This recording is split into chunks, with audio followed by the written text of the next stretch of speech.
All right, see Lindelof videos, trapezoidal approximation for AP calculus. This is what we're told. We're told that we can take a function that we're gonna take a definite integral, and we can approximate its value without using the fundamental theorem of calculus. And kind of the question is, when would you do that? Well, you would do that when you had a function that was very, very hard to integrate. This is actually not that case, but I wanted to show you how the approximation comes out compared to the actual. So this is what I did. I wrote down the rule, and the rule says that we can do our approximation of this definite integral a to b by taking b minus a over 2 times n times the quantity f of x sub 0 plus 2 times f of x sub 1 all the way out to the last one. All I want you to see is this. There's this pattern. 1, 2, 2, 2, 2, 2, 2, 2, 2. So only on the ends do we have a coefficient of 1. Everything else has a coefficient of 2. So this is the trapezoidal rule, not Simpson's rule. But this is the trapezoidal approximation. So I did take a second and I actually did this out. I actually integrated this. I did a little u substitution here. I integrated this and then I used the fundamental theorem of calculus to solve, because I wanted to show you this comparison. And when I wrote this thing out, this is 3.393 is the actual. So what we want to know is how close is the trapezoidal approximation. So that's what I want to do here. So I want to do this trapezoidal approximation. Remember, it is an approximation, so I'm going to use my approximation sign. First thing I'm going to do is, it said we need b minus a over 2n, over 2n, which is 2. Oh, and they gave us the number here is, the number of intervals is 4 here. So 2 times 4 is 8, so that equals 1/4. Also, we need to figure out our change in x, because we're going to go from 0 to 2, and we're going to get 4 intervals. So how big would each one of them be?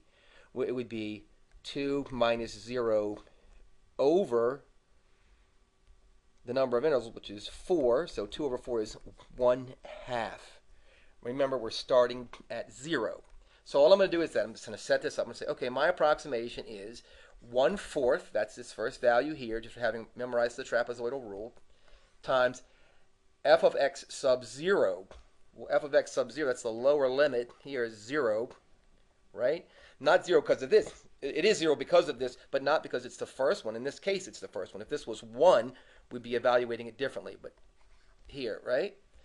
But we know that that is 0, because if x is 0, 0 times all that crap is 0. So 0 plus, we said that every other term except for the ends starts with a coefficient of 2. So 2, and I want f of x sub 1, the first one. Well, the first one, remember, we're moving in halves.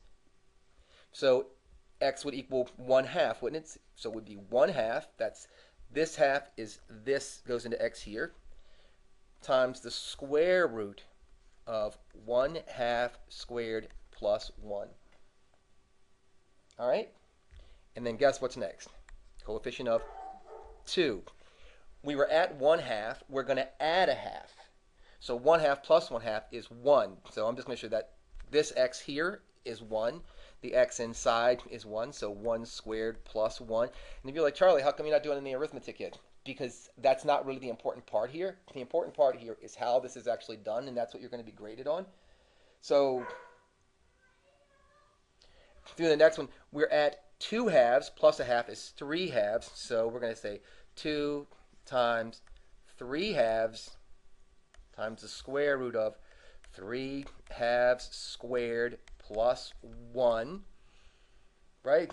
But look carefully, because we're at 3 halves. If we add 1/2 to 3 halves, we're at 4 halves, which is 2.